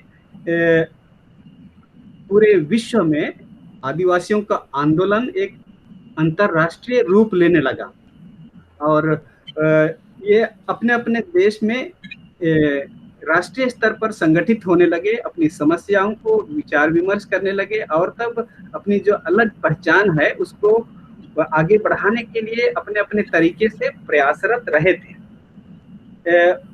1971 में इकोनॉमिक एंड सोशल काउंसिल जो यूनाइटेड नेशंस का है, उसके तहत एक प्रस्ताव पास किया गया कि अल्पसंख्यकों की सुरक्षा और भेदभाव पर रोकथाम के लिए एक उप समिति का गठन किया जाए, इनसे एक सब कमीशन का गठन किया जाए अल्पसंख्यकों की सुरक्षा और जो भेदभाव उनके साथ में होता है उसे रोकने के लिए। यहाँ पर अल्पसंख्यक जो छोटे समुदाय थे या तो आदिवासियों को भी अल्पसंख्यक में सम्मिलित किया गया था और वो एक उप समिति बनी थी और तब उस समिति के माध्यम से अध्ययन करने के लिए कि पूरे विश्व में आदिवासी समुदायों पर किए गए जो अत्याचार हैं, भेदभाव हैं, उसका अध्ययन करने के लिए 1971 में मार्टिनेज कोबो, जो कि एक इक्वाडोर से थे, उनको नियुक्त किया गया कि पूरे विश्व में आदिवासियों से संबंधित जो भेदभाव हो रहे हैं, उनके साथ जो अत्याचार हो रहे हैं, उसका अध्ययन करके ये यूनाइटेड नेशंस पर अपने एक रिपोर्ट प्रस्तुत करें, ऐसा उनको जिम्मेदारी मिली थी मार्टिनेज कोबो को। और तब उसी समय अमेरिका के आदिवासी जो कि अपने को रेड इंडियंस या तो इंडिजिनस कहते हैं, तो उन्होंने अपने अधिकारों के लिए दावा करना शुरू कर दिया कि कैसे वे एक फोर्सफुल राजनीतिक शक्ति के रूप में उभर करके आए और अपने संगठन को कैसे मजबूत करें। तो इस तरह से अमेरिका के आदिवासी अपने में संगठित होने लगे। इन्हीं दिनों 1970 के दशक में जिनेवा में और बड़े सम्मेलन हुए यूनाइटेड नेशंस के तहत में, और तब उसमें 1977 में पहली बार 1977 में आदिवासियों को सहभागी होने का मौका दिया गया। तो देश अलग अलग देशों से कुछ आदिवासी प्रतिनिधि 1977 में जिनेवा आए और तब वो जो यूनाइटेड नेशंस का एक बड़ा सम्मेलन था उसमें वे सहभागी हुए। इस आदिवासी प्रतिनिधि ने उस जिनेवा के जो सम्मेलन हो रहे थे यूनाइटेड नेशंस के, उसमें 4 मुख्य बातों को रखी आदिवासी प्रतिनिधियों ने। एक बात है उसमें कि जो आदिवासियों को अल्पसंख्यक की दर्जा दी जा रही है वह ना दी जाए, उनको एक अलग पीपल्स का नाम दिया जाए, इंडिजिनस पीपल्स का नाम दिया जाए, उनको माइनॉरिटीज ना कहा जाए ऐसा उनकी पहली मांग थी। उनको इंडिजिनस पीपल्स कहा जाए, यानी पीपल्स का जो स्टेटस है और नाम है, एक संज्ञा है, उसको उन्होंने मांग की। दूसरी बात उन्होंने रखी कि जो अंतर्राष्ट्रीय श्रम संगठन कन्वेंशन 107 है, इंटरनेशनल लेबर लॉ वाला, जो 107वां संगठन है, उसमें कुछ बातें कही गई थी जिसमें आदिवासियों को उनकी रक्षा करने के साथ साथ उसको मेन स्ट्रीम में, मुख्य धारा में सम्मिलित किया जाए, ऐसा जो ILO कन्वेंशन 107 था उसमें लिखा हुआ था। तो ये दूसरी मांग थी उस समय के आदिवासी प्रतिनिधियों की कि जो इंटीग्रेशन की बात हो रही है ILO 107 में, उसमें सुधार लाया जाए। ये दूसरी मांग रही थी हमारे आदिवासी प्रतिनिधियों की। एक तीसरी मांग थी उस महासम्मेलन में, यूनाइटेड स्तर पर जो आदिवासियों से संबंधित समस्याओं का अध्ययन करने के लिए एक वर्किंग ग्रुप का निर्माण किया जाए, एक कार्य दल का गठन किया जाए जो कि पूरे विश्व में आदिवासियों की समस्या को अच्छी तरह से अध्ययन करे। ऐसा उन्होंने एक प्रस्ताव रखा। चौथा प्रस्ताव था कि अपने सामूहिक अधिकारों को अंतर्राष्ट्रीय घोषणा में लागू किया जाए। जो आदिवासी अधिकार हैं उसको यूनाइटेड नेशंस की जो घोषणा है, इंटरनेशनल डिक्लेरेशन है, उसमें सम्मिलित किया जाए। ऐसा उन्होंने 4 मांगे रखी थी। कालांतर में हम देखते हैं कि ये इनमें से बहुत सारी मांगे पूरी हुई धीरे धीरे समय के साथ में। उसके बाद में जेनेवा में ही दूसरा एक यूनाइटेड नेशंस का महासम्मेलन हुआ था 1978 में, 1978 में दूसरा सम्मेलन, जिसमें आदिवासियों को सम्मिलित होने के लिए अनुमति मिली थी। उसमें एक मुख्य विषय रखा गया था कि जातीय या तो नस्लीय भेदभाव के विरुद्ध आह्वान, इनसे call against racial injustice and discrimination, ऐसा विषय पर 1978 में जेनेवा में आदिवासियों को भी सम्मिलित होने के लिए वहां सम्मिलित किया गया, जिसमें आदिवासियों ने फिर से अपनी बात रखी कि उनकी जो भाषा है, संस्कृति है, उनका जो आर्थिक अधिकार है, उनका जो एक क्षेत्र का अधिकार है, टेरिटोरियल राइट्स है, उसको भी स्वीकृति मिले, उसको भी स्वीकार किया जाए। ऐसा 1978 के सम्मेलन में आदिवासी प्रतिनिधियों ने रखी। उसके बाद में हम देखते हैं कि अंतर्राष्ट्रीय स्तर पर आदिवासियों के बीच में जो एकता है, उनके आंदोलनों में एक सामंजस्य होने लगा, अलग अलग आंदोलन साथ में जुड़ने लगे, और तब आदिवासियों की जो एक आंदोलन की शक्ति थी वो ज्यादा और तेज और जोर पकड़ने लगी। इसी बीच में 1981 में इंटरनेशनल NGO का जो कॉन्फ्रेंस हुआ था, उसका विषय था इंडिजिनस पीपल्स एंड लैंड।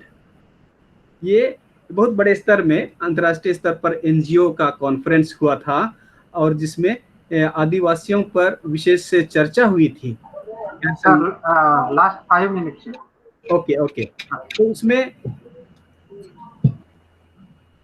आदिवासियों की जो मांगे थी, या तो उनकी जो जरूरत है उसको स्वीकार करने के लिए गैर सरकारी संगठनों ने भी एक स्वीकृति दी कि आदिवासी की जो संस्कृति है, उसकी जो पहचान है अलग अलग जगह में, उसको स्वीकृति मिलनी चाहिए। ऐसा जो अंतर्राष्ट्रीय गैर सरकारी संगठन है, इन्होंने माना था।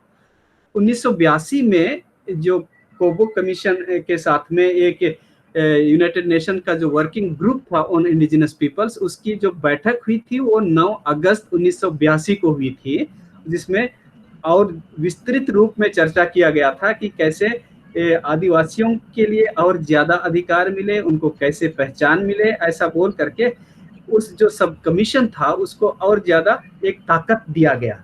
और तब इस कोबो जो कमीशन था, मार्टिनेज कोबो, उसके अध्ययन का एक रिपोर्ट 1986 और 87, 1986 एंड 87 में कोबो कमीशन का जो रिपोर्ट आया, करीब 15 साल हो गया। 15 साल के बाद में उसका जो कोबो कमीशन का रिपोर्ट पब्लिश हुआ, उसमें 3-4 मुख्य बातें थी आदिवासियों से संबंधित, क्योंकि उससे संबंधित समस्याओं का अध्ययन करने के लिए ही कहा गया था। तो कोबो कमीशन ने कुछ रिकमेंडेशन दिए थे, सिफारिश दी थी। उसमें कहा गया था कि पहला था जो यूनाइटेड नेशंस का राइट्स ऑन इंडिजिनस पीपल्स का डिक्लेरेशन है, उसको सिफारिश दी जाए, माने उसको अडॉप्ट किया जाए, उसको लागू किया जाए। दूसरी जो एक सिफारिश थी कोबो कमेटी की, organisation of international year of indigenous peoples, उन्होंने एक रिकमेंडेशन दिया था कि एक वर्ष को कोई सा वर्ष अंतर्राष्ट्रीय आदिवासी वर्ष घोषित किया जाए, ऐसा कोबो कमीशन ने सिफारिश किया था। और बाद में हम पाते हैं कि 1993 को international year of the indigenous peoples घोषित किया गया था इस रिकमेंडेशन के आधार पर। उसमें एक तीसरी बात मांग रखी गई थी, रिवीजन ऑफ ILO 107, क्योंकि ILO कन्वेंशन जो 107 का रिकमेंडेशन था कन्वेंशन का, उसमें आदिवासियों को मुख्य धारा में सम्मिलित करने, प्रोटेक्शन एंड इंटीग्रेशन की बात कही गई थी, जो कि जिसको आदिवासियों ने एक ऑब्जेक्शन के रूप में जेनेवा में रखा था। और तब इसीलिए कोबो कमीशन ने भी रेकमेंड किया कि ILO कन्वेंशन को रिविजिट किया जाए, इसको दोबारा से देखा जाए, ऐसा उन्होंने कहा। और जिसका परिणाम हम देखते हैं कि 1989 में जब ILO कन्वेंशन 169 हुआ, उसमें इस बात को ध्यान में रखा गया और तब उसमें उस जो इंटीग्रेशन की बात हो रही थी उस चीज को हटा दिया गया एंड प्रोटेक्शन एंड प्रमोशन, इस तरह की बात कही गई 1989 का जो ILO का कन्वेंशन था उसमें। तो इस समिति के रिकमेंडेशन के आधार पर हम देखते हैं कि एक अंतर्राष्ट्रीय वर्ष आदिवासियों के लिए घोषित किया गया। उसके बाद में एक स्थायी समिति, आदिवासियों के लिए एक स्थायी समिति की मांग रखी गई थी, जो कि आदिवासियों के मुद्दों को अंतर्राष्ट्रीय स्तर पर यूनाइटेड नेशन के लेवल पर रखता जाएगा। और इसीलिए हम देखते हैं कि बाद में एक यूनाइटेड नेशंस का एक परमानेंट फोरम इंडिजिनस इश्यूज पर बनाया गया और तब वो एक स्थायी समिति के रूप में आदिवासियों के मुद्दों को हमेशा यूनाइटेड नेशन के लेवल पर रखता रहा है। जब से 1993 में 1993 में अंतर्राष्ट्रीय आदिवासी वर्ष की घोषणा की गई, उसके बाद से एक 1994 के बाद 9 अगस्त को अंतर्राष्ट्रीय आदिवासी दिवस मनाने की घोषणा जो हुई थी संयुक्त राष्ट्र संघ के द्वारा, वह 9 अगस्त का दिन ठहराया गया था, क्योंकि 9 अगस्त सन 1982 को एक विशेष वर्किंग कमेटी की मीटिंग हुई थी, वह 9 अगस्त का ही दिन था। इसीलिए संयुक्त राष्ट्र संघ ने 9 अगस्त को ही अंतर्राष्ट्रीय आदिवासी दिवस मनाने की जो घोषणा की, उसके बाद से हर वर्ष अंतर्राष्ट्रीय आदिवासी दिवस 9 अगस्त को ही मनाया जाता है।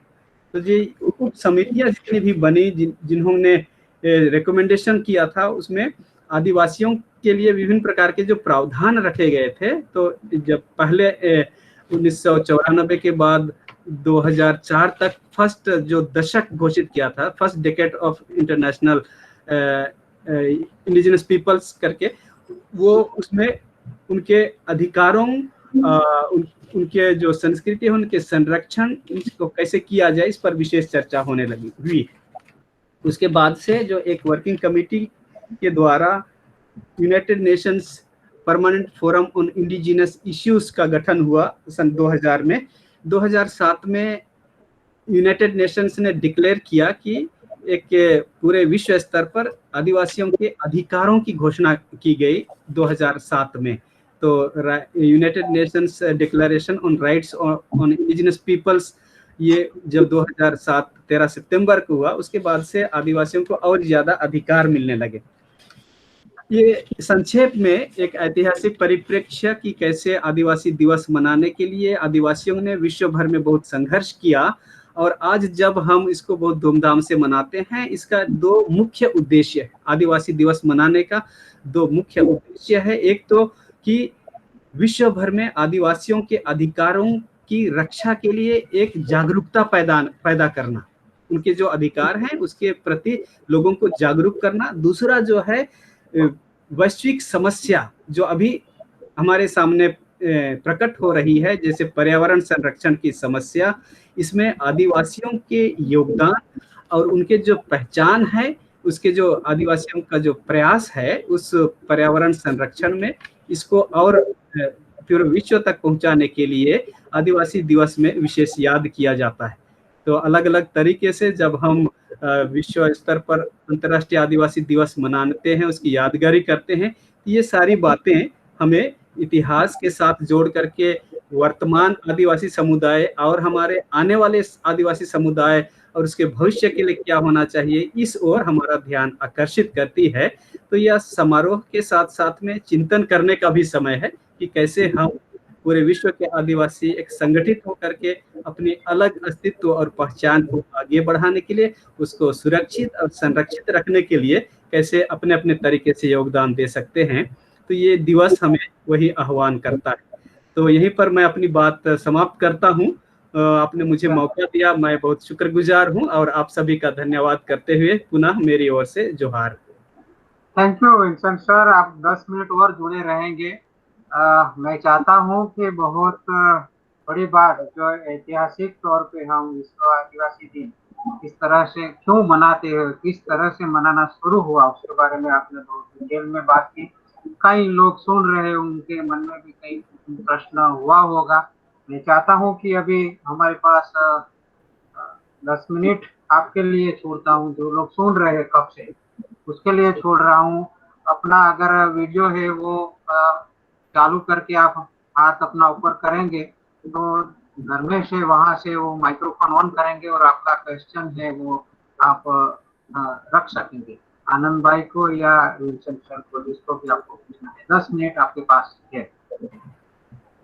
हाँ, तो धर्म जरा ध्यान रखिए, जिसका भी हाथ ऊपर होता है उनका माइक्रोफोन ऑन कीजिए, वो प्रश्न करें। हेलो। हाँ।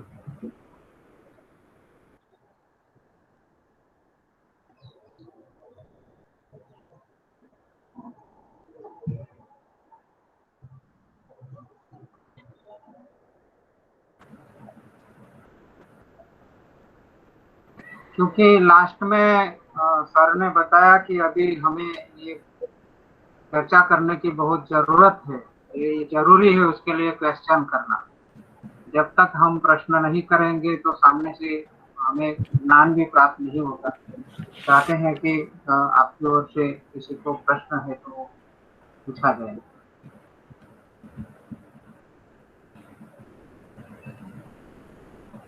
और इसी तरह से अगले दिन भी हमारा कार्यक्रम है वो शुरू ही रहेगा। कल भी 2 वक्ता हमारे बीच रहेंगे।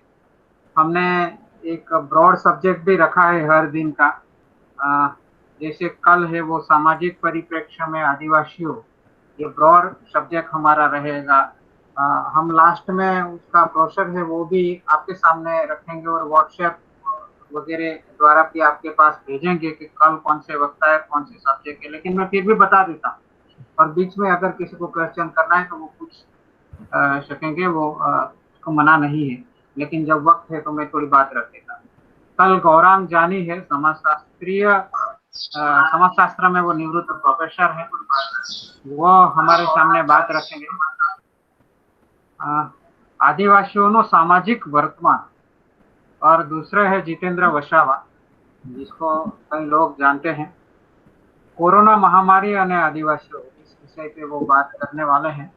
टाइम वही रहेगा हमारे 4:30 से 6 बजे तक। कल भी हम मिलेंगे। आज बहुत कम लोग जुड़े हैं, सभी लोगों को मेरे विनती है कि आप लोग हर एक के पास शायद लिंक न पहुंच पाई या जुड़ने में कोई दिक्कत आती होगी तो वो हमारे तक पहुंचाए, तो उसके बाद हम वो सॉल्व कर पाएंगे। आज वीडियो के बारे में थोड़ा प्रॉब्लम रहा है, हम चाहेंगे कि कल हम वो क्षति दूर कर पाएंगे।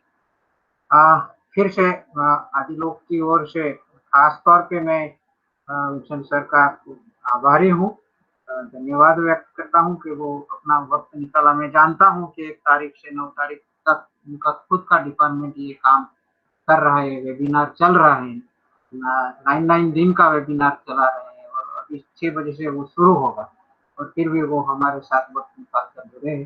फिर से आदि लोग और आदि लोग परिवार और हमारे साथ जुड़े हुए सभी लोगों की ओर से आपका बहुत बहुत शुक्रिया अदा करता हूँ।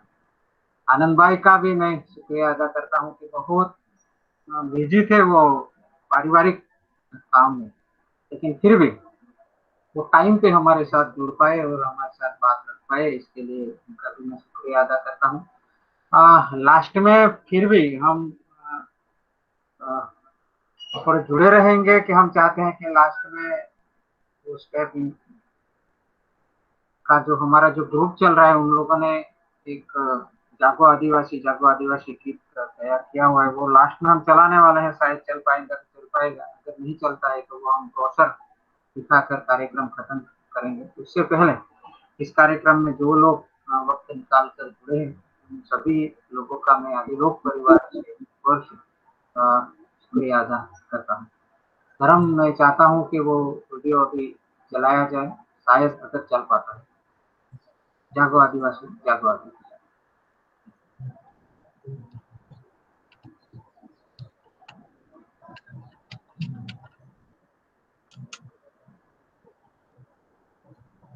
જાગો જાગો જય જય આદિવાસી બનાવી રાખવાનું છે આખા મંડપની અંદર જે યુવાનો અને લોકો છે વિનંતી કે આ ગીતની અંદર જોડાય અને જય જય આદિવાસી તરીકે આજે આ મંડપની અંદર આદિવાસી જાગો જાગો રજૂ કરે જય જય આદિવાસી જાગો જાગો જય જય આદિવાસી જાગો જાગો ખરેખર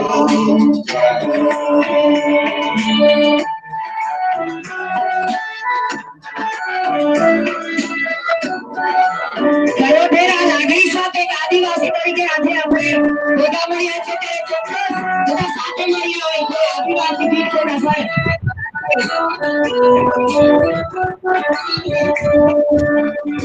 લક્ષ્મીપુર પશ્ચિમ આદિવાસી દેશ કે કોને કોને લક્ષ્મીપુર પશ્ચિમ આદિવાસી દેશ કે કોને કોને જાગો આદિવાસી જાગો જાગો જય જય આદિવાસી જાગો જાગો જય જય આદિવાસી જાગો જાગો જાગો જાગો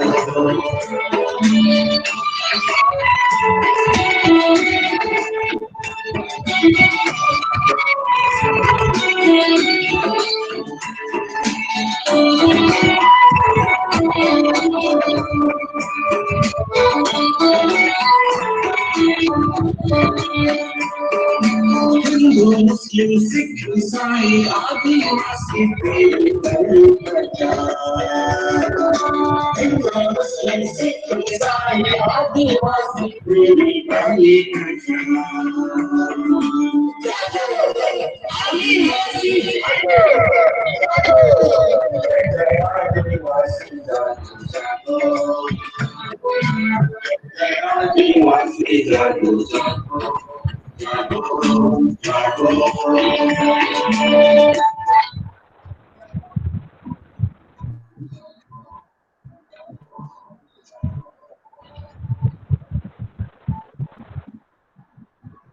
ओके धर्म आवाज हेलो हाँ सर हाँ धर्म વિડિયો બંધ થયો। હા ફાધર ના એવો પ્રશ્ન છે કે પ્રશ્નોત્તરી નથી। ફાધર આપણે સમય આપ્યો તો પ્રશ્નોત્તરી આપના તરફથી હોય તો આપ પૂછી શકો છો।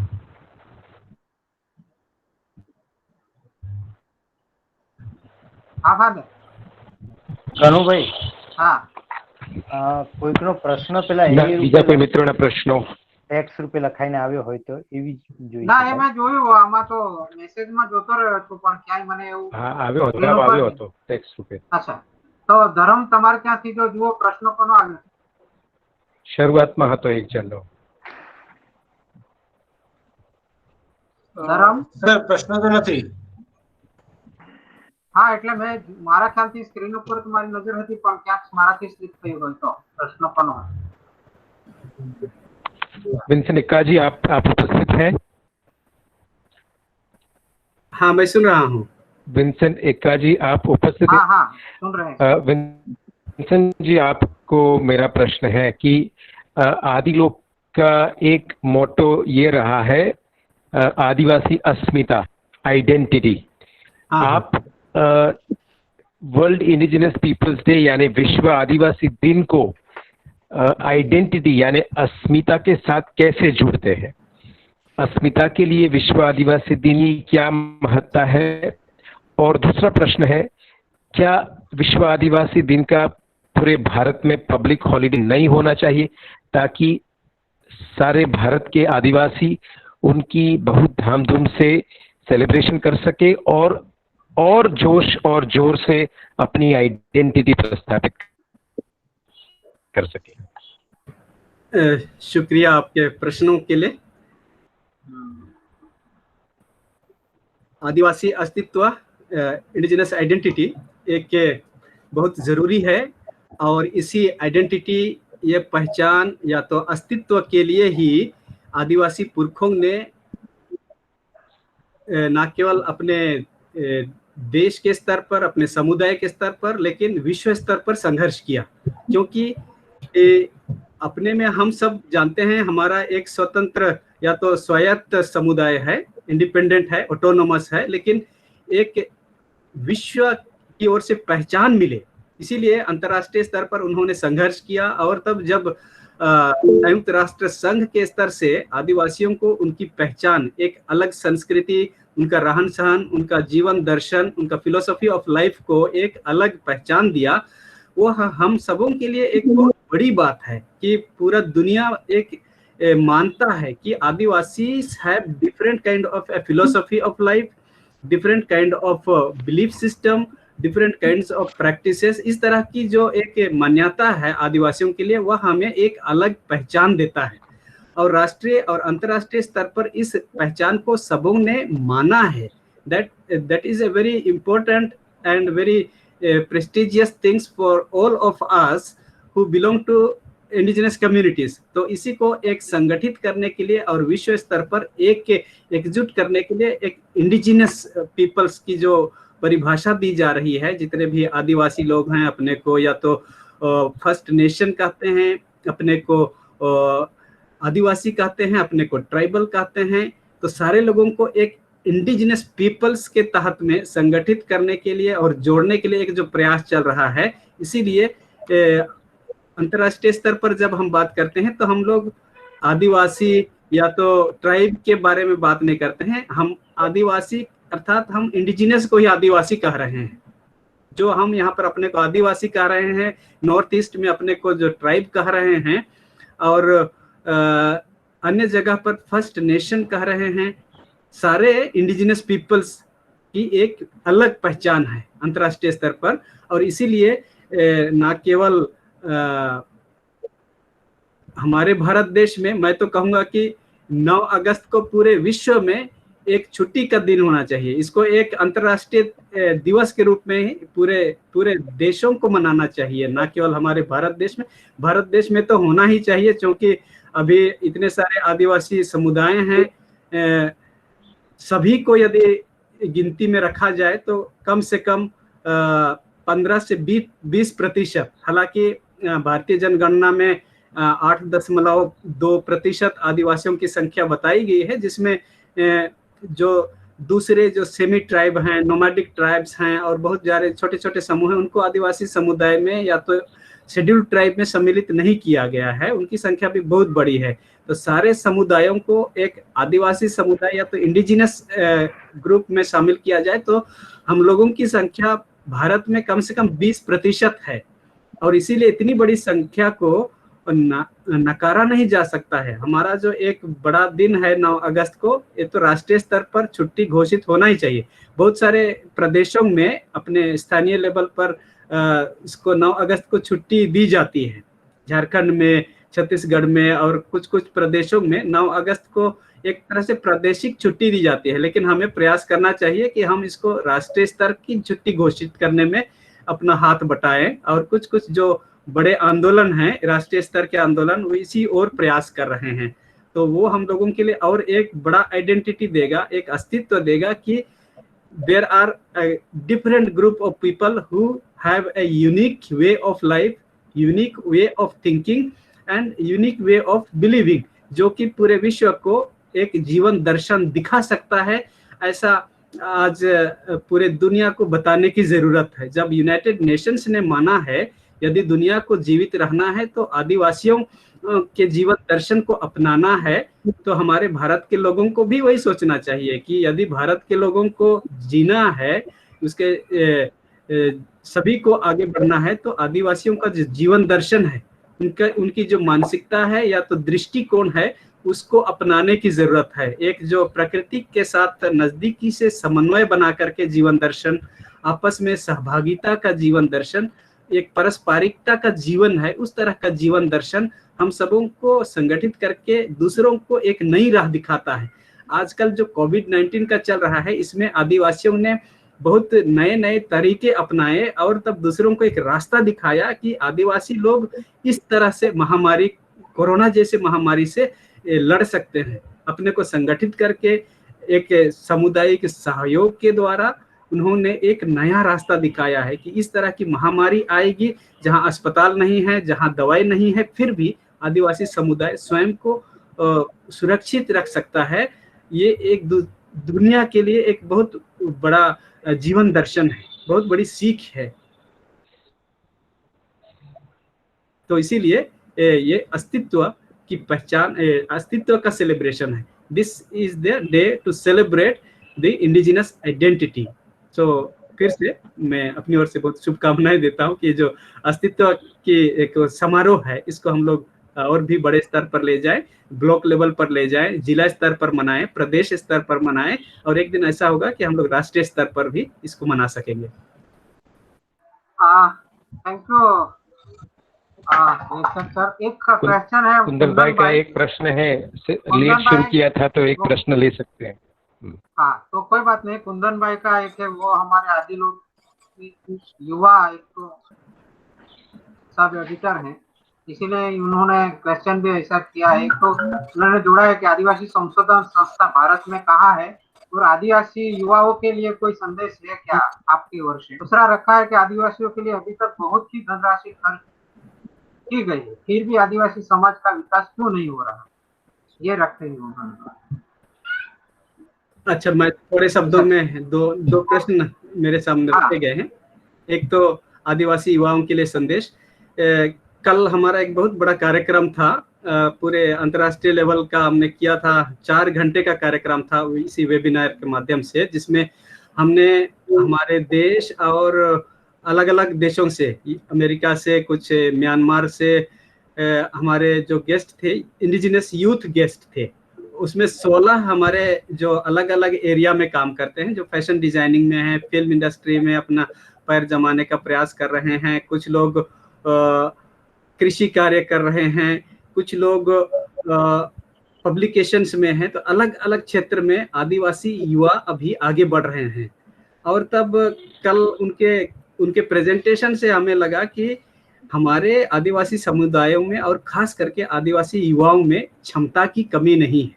आज आदिवासी युवा अन्य समुदायों की बराबरी और बहुत बार उनसे भी ज्यादा आगे कदम बढ़ा करके चलते हैं। तो एक आदिवासी युवाओं के लिए एक चुनौती है कि आदिवासी जो संस्कृति और परंपरा है उसको आधुनिकता के साथ जोड़ करके एक नए तरीके का, एक इनोवेटिव तरीका हर चीज में अपनाएं, जो कि बाकी जो अन्य समाज है उनसे एक अलग पहचान दे हमें, और हमारे युवा उसमें काबिल हैं। अपने जो एक सृजनात्मक एक कैपेसिटी है, इमेजिनेशन है, उसके माध्यम से कल उन्होंने दिखा दिया कि भारत का युवा, आदिवासी युवा हर क्षेत्र में अपना कदम बढ़ा चुका है।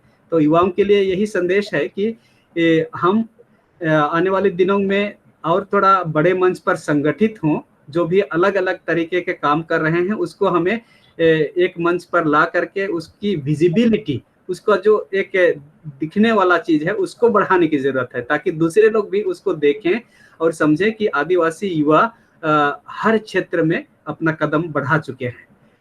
दूसरा प्रश्न आपने रखा था, मेरे माइंड से निकल गया। अच्छा हाँ, विकास के बारे में बहुत खर्च हो रहा है आदिवासी। विकास की जो अवधारणा हमारे सामने रखी गई है विभिन्न सरकारों के द्वारा, वह तो फेल हो चुका है, असफल हो चुका है।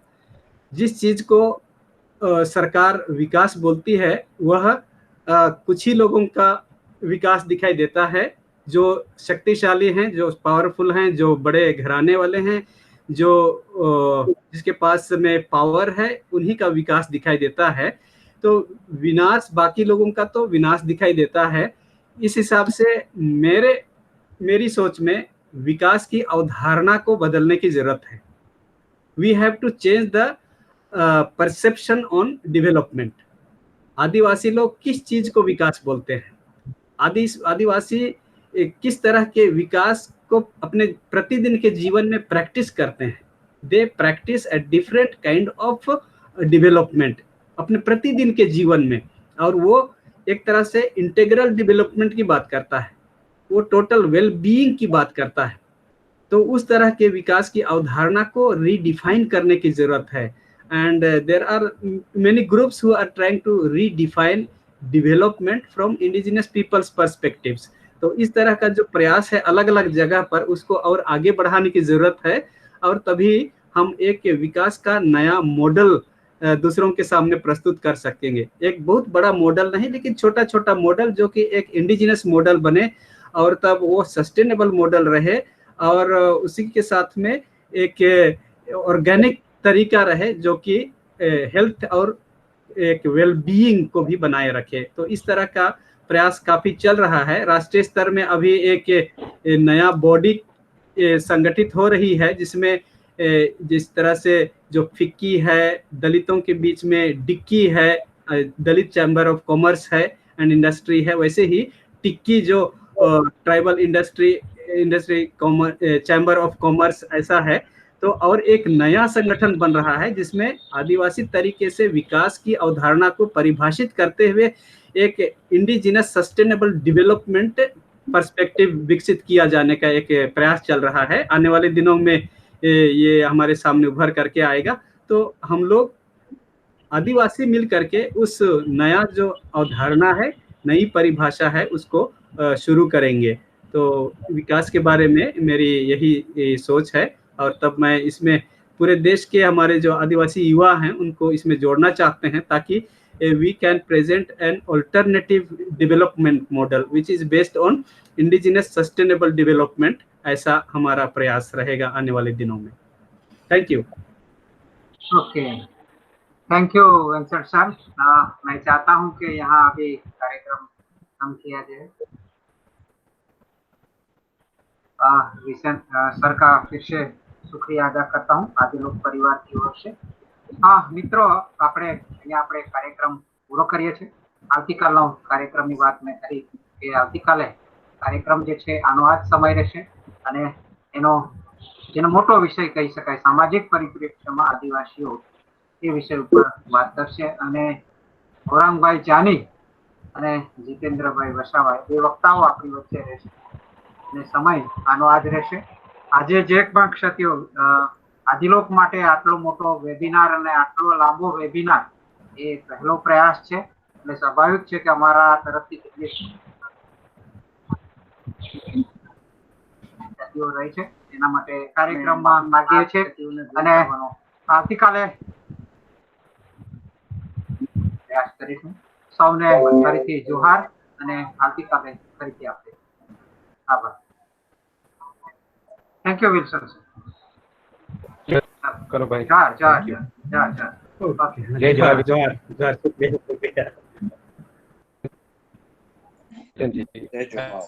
आनंद भाई, थैंक यू। करो भाई। हमारा 7 तारीख को हमारा एक कार्यक्रम है, शामिल होना चाहते हैं तो 7 तारीख को आ सकते हैं, शामिल हो सकते हैं। लिंक मैं भेज दूंगा आप लोगों के लिए। वीमेन इश्यूज स्पेशल है, 7 तारीख को 6 बजे, 6 से 8:30 बजे का है। वो पूरे भारत और विदेश से भी आदिवासी महिलाओं की समस्याओं पर चर्चा करने के लिए एक वेबिनार रखा गया है 7 अगस्त को 6 बजे से 8:30 बजे तक। शुक्रिया। क्या गीत के अंदर हमें कैसे आदिवासी करेंगे आगे मंडल के अंदर आदिवासी जागो जागो जय जय आदिवासी जागो जागो जय जय आदिवासी जागो जागो जागो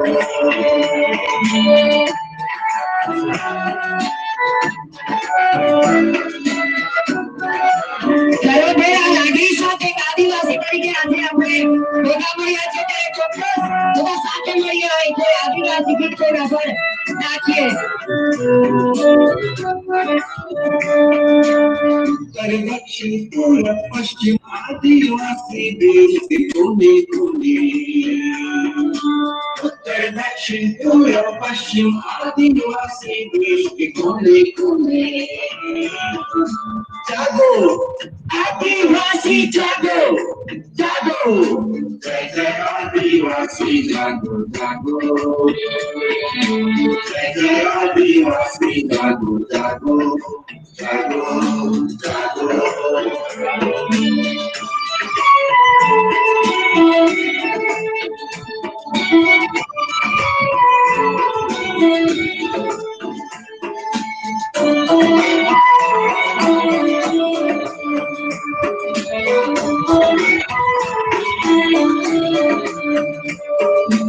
हिंदू मुस्लिम सिख ईसाई आदिवासी देवी बलि प्रचार हिंदू मुस्लिम सिख ईसाई आदिवासी देवी बलि प्रचार आदिवासी जागो जागो जय जय आदिवासी जागो जागो जय जय आदिवासी जागो जागो